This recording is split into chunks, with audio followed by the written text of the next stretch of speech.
Becoming Anti-Fragile, Adapting Your GBS Strategies in an Age of Uber Disruption, Uncertainty, and Geopolitical Risk.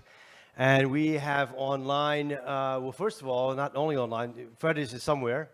There you are, right in front of me. Right, okay, good. Fredis is going to be the one man physically here. And the other two, we have Jaromir from AB InBev in Prague online, and we have Taras Skyba from PwC in Lviv, also online. And I don't think we can talk at the same time. Is that right, Piotr? It's okay? Okay, so over to you. The technical side should work, but if we're going to have a presentation or talk, I'd rather have Jaromir go first, if it's going to be that way. Otherwise, up to you. So I should start with the introduction, or? Yeah. Okay. Okay. Hi everyone. Well, first of all, I think this is probably the worst slot that we can have, right? Just before the lunch. So it might be the best slot. It might be the best slot. Yeah. So we need to make it it's somehow. Not after lunch. After lunch is the worst slot. Yeah. So we need to somehow make it fun, so people still feel energized. Yes. Hi everyone. My name is Fredis. I work for Riga Investment and Tourism Agency. Actually, myself come from GBS environment before, so it's just a year that I moved from private sector to public.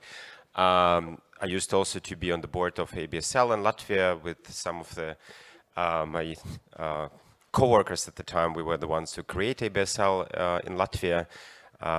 Yeah, so happy to be here, and unfortunately it's a bit awkward to be alone physically here, but yeah, we'll try to make it work. That's all. Okay, let's go to Jaromir, AB InBev. Please introduce yourself and tell us a bit about AB InBev, but also why you're on this panel, given the Kiev angle, and just tell us a bit about the history that you've gone through the last 1 year. Sure. Can you guys hear me? Yes. Perfect. I can hear myself twice there as well. But anyway, so first of all, apologies, I cannot be there in person, but let's try it like this. Hopefully it's going to be still some valuable information for you. My name is Jaromir Staroba. I'm actually double-heading here. So I'm the head of the Prague AB InBev Center, a GBS of over 900 people for the world's biggest brewer and drinks producer, Anheuser-Busch InBev. And I'm also a president of ABSL Czech Republic, representing actually more than 100 companies and 160,000 employees here in the Czech Republic. I'm 16 years in the GBS business, 6 years actually lately in the executive positions. And then quickly, because the interaction is probably going to be harder, so let me talk a bit about the story of from the start of the war in Ukraine until now for us. So we have a center in Prague, but we also used to have a center in Kharkiv of 700 plus people there in Ukraine. And when the war started in Ukraine, we really from Prague played a big role in trying to get the support for our colleagues and their relatives. So it was not only the colleagues, but also relatives that have been coming in here to the Czech Republic, but as well to the Western Europe. So we set up a command center, command room, helping with the information to the colleagues, how to get across the borders, the times at the borders, and the information as well about the potential accommodation and employment in the Czech Republic and in Western European countries.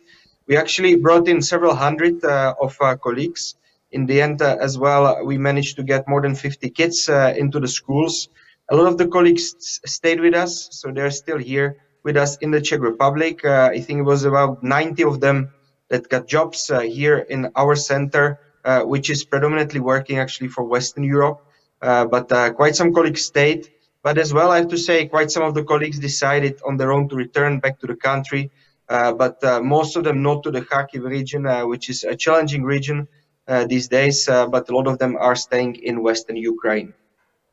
With regards to the, let's say, information from the market that we see from ABSL is that actually last year, most of the companies, I think 96% of the companies that had their colleagues or their centers in Ukraine from Czech Republic, they have been helping, right? So the help was enormous there.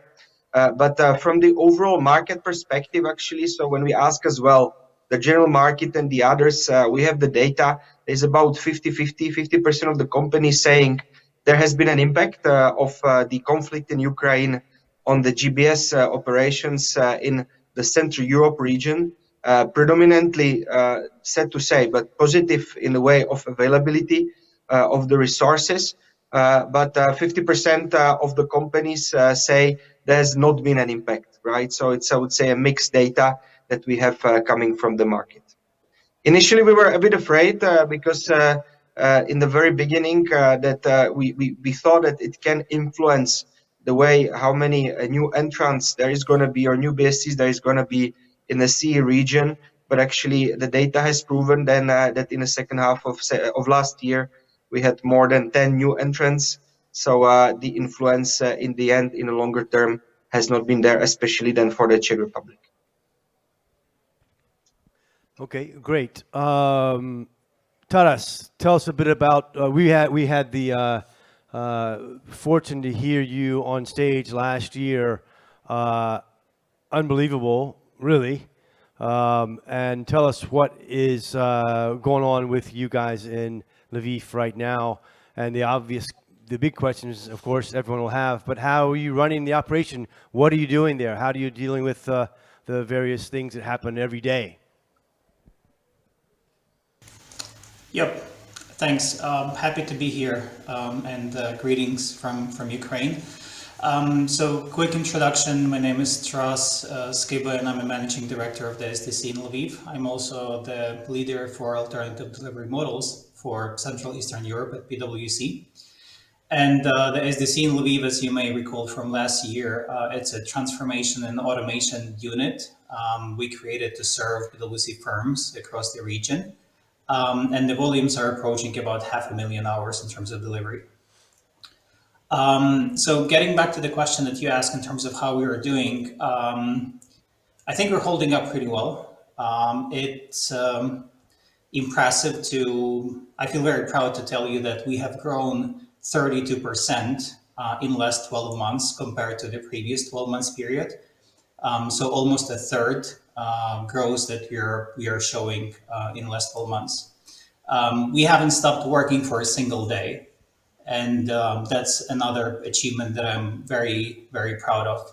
And of course, thankful for the team and to the staff for making that happen. In terms of the risks that we're dealing with, I think the situation is changing, is developing.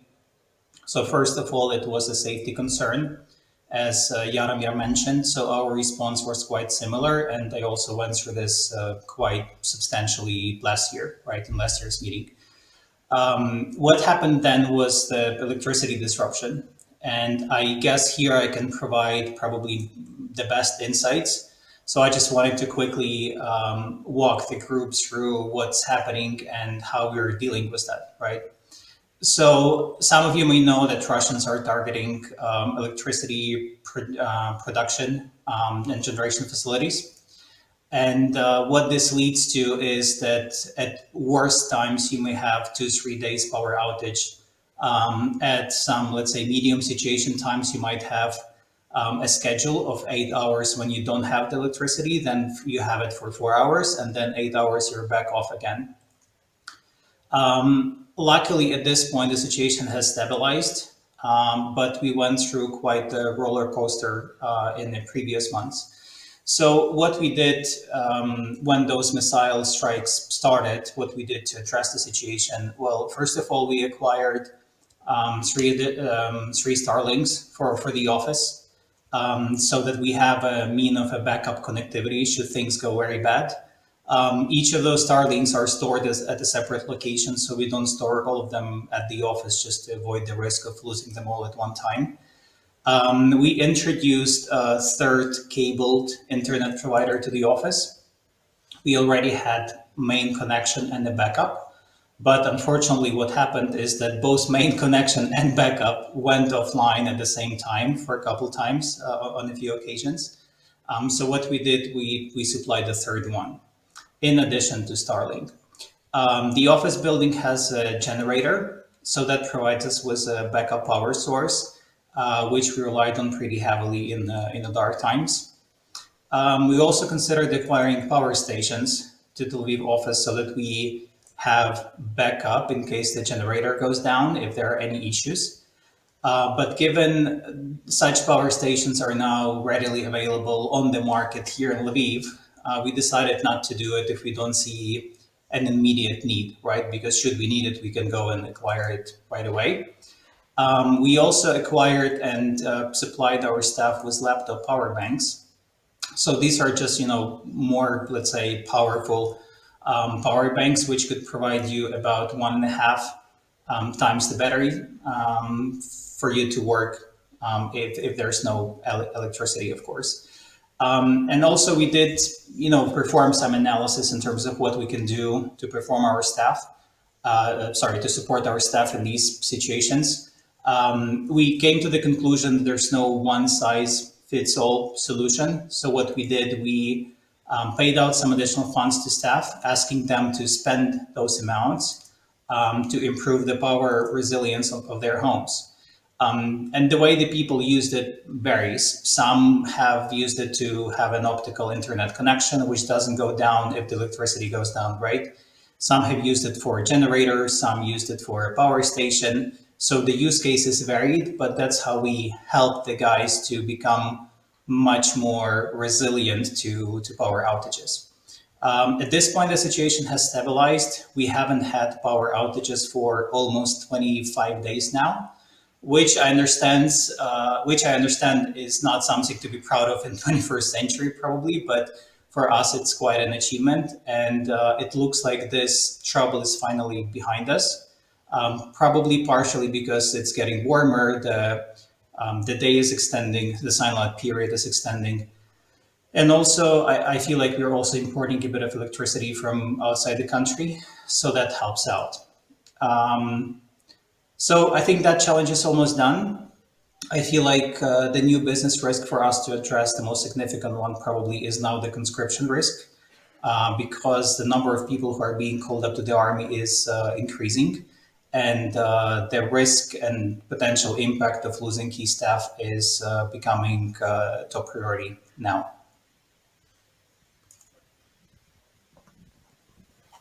Wow. Okay. Yeah. Where do we continue after that, right? One of the topics we talked about is being anti-fragile. Wow, that's anti-fragile. You're creating backup systems upon backup systems and ways of doing it. Very, very interesting to hear that. Can we go to a bigger issue for the region? I mean, if you're sitting in, I was joking last night, if you're sitting in Kansas City and you're looking at Central Eastern Europe, some of them look at the map and say, well, it seems to be all the same. It's all in the same region. How are the Baltics dealing with this? Baltics is frontline. Ukraine's the front line. You're the next, another line, let's say. I didn't say it. So the point would be that, Romania, Poland, Hungary, Baltics are all in the same boat, if you will. But tell us what you're hearing from your governments about how do you answer a question that you might get from a foreign investor? Should we invest in Latvia? Should we? What's going to happen? How do you address those issues? When I just started, it was March when I started in this position, and I was confirmed at some point in January. So I was very optimistic because the COVID restrictions were going down. It felt like everything is recovering, life is getting back to normal, and then the war starts in the end of February, and the first day of my work I go to a conference and I have to speak to investors just a few weeks after the war started. And everyone was coming to me. It felt like funeral a bit because everyone was like, okay, so how are you guys holding up? Because everyone was expecting that war in Ukraine will be fast, and then the Baltics are the next one. So we saw a lot of real estate development projects being put on hold in Riga. We saw a lot of tourist cancellations and et cetera, et cetera. That was the first effect. And of course, we were telling the story that we're part of NATO, et cetera, et cetera. But I think in the first months of the war, we probably ourselves didn't believe the story till the end. But we had to sell it because we had to be confident about it. And I'm very honest about this now. But since then, we had, like, for the half a year, we had a lot of what we call a military tourism. We had a U.S. Secretary of Defense, NATO generals, etc. Everyone was coming always like bi-weekly to Riga and to send the message that NATO stands together and European Union stands together in that sense.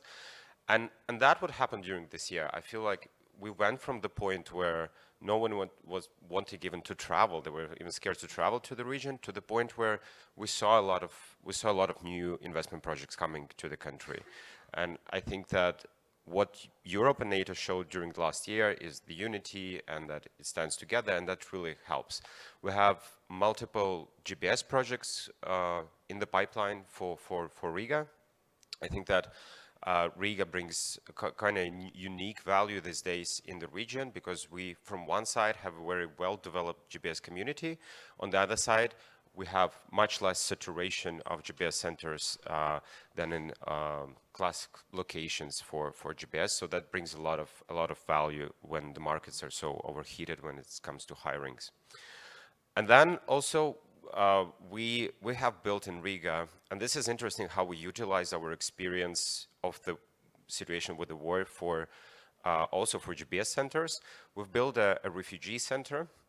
Basically, it's a center where if you hold a Ukrainian passport, you come in, you get everything from your visas, your bank accounts, your registering your dog, finding a school, everything is under one house. And you can do it within one day. You can find work within one day at the same place. So now we're actually discussing, when the war will end, how do we take that center, which is already up and running, and transform that for highly skilled talent coming to city. So we already have people, we already have experience, but the next step is when we're going to focus it on highly skilled talent. So if you come to Riga to work, you could do it in a few days in one center and not going around. So trying to use that and leverage the experience. Piotr in the very back, please put the screen back on with everyone on the screen if you would, yeah? Great. Questions, comments on the floor? Yeah? Okay. Jaromir, tell us a bit more about AB InBev's perspective now. After, I mean, I guess that you have closed the center in Kiev, correct? We did close the center in Kharkiv, indeed. So what's the next plans, the ideas? Is it not going to ever come back? Do you set up new things in Lviv? Tell us a bit more about the big picture of AB InBev. Well, actually, the support line was there mainly for Ukraine and then partially for our JV in Russia, which we now have disconnected from. So that means that we need actually less people these days for that region. But actually, in Ukraine, we have now reopened some of the breweries. Unfortunately, we had them again in the bad regions in Chernihiv, also in Kharkiv, so in bad regions. But we are now starting to reopen the breweries and reopening the market. So from the business perspective, it starts to reopen, but of course the volumes are significantly lower. In terms of the impact actually for us as a center in Prague, right, speaking about our Prague center, what has changed was the business continuity plans, right? The business continuity, and I think I'm sure that this is as well for all of the leaders of the centers in the CEE region, now came to the front line. Right, and also it has changed in terms of the content. So initially we had, I remember 2, 3, 4 years ago, it was a lot about floods. What if there is floods in Prague, or what is there is energy outage, right? But though now hearing from Taras, it's sad to hear that they have these issues. We do not have those issues, but we have other issues, and one of the issues that came with the Ukraine conflict is actually cybersecurity threats. So 2022 was a year where we really had to strengthen the cybersecurity fronts, right? And where we saw actually as a company, and I think overall as a market, the data from the company say was 5 or 6 times more cybersecurity attacks in 2022 compared to 2021.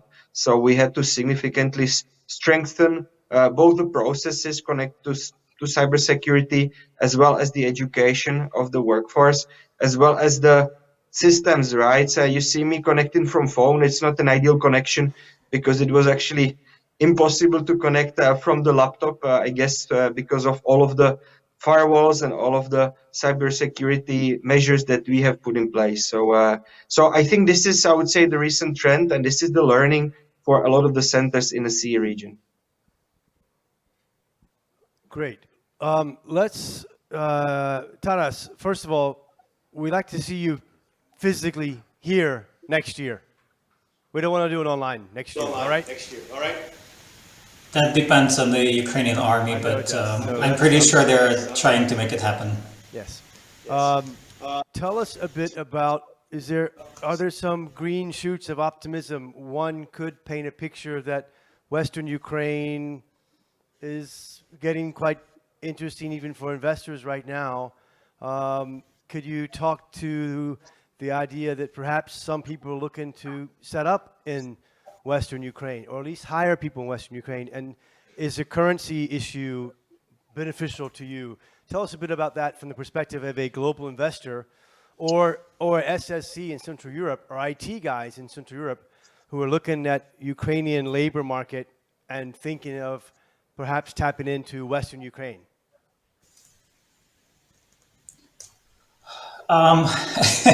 Well, it's hard to find anything much beneficial in the current situation. I think that probably the one would be, the whole world now knows about Ukraine.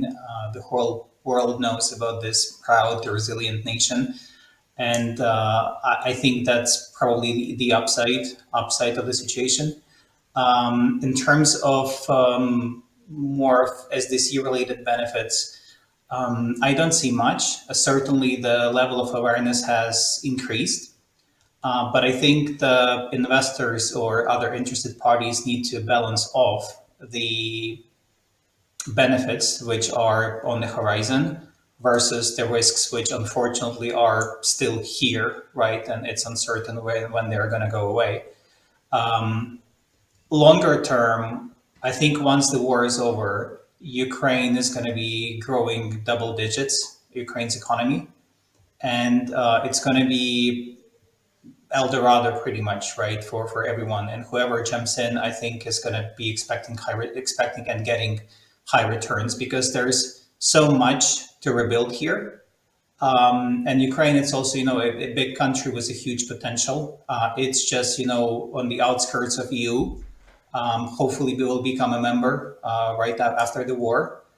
So I think there's a huge, enormous potential. In terms of what's happening right now, I think we mostly see interest from weapon producers or defense equipment producers to have some plants in the Western Ukraine or in Ukraine overall. There's certainly a lot of interest for people to relocate, for people and businesses to relocate from South and East Ukraine to Western Ukraine. So that's observable.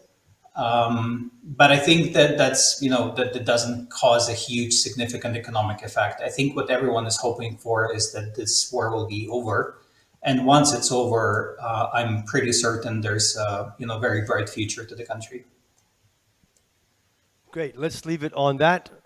Thank you guys very, very much. Jaromir, Taras, thank you very much. Wonderful that you're here. Appreciate it very much. Yes.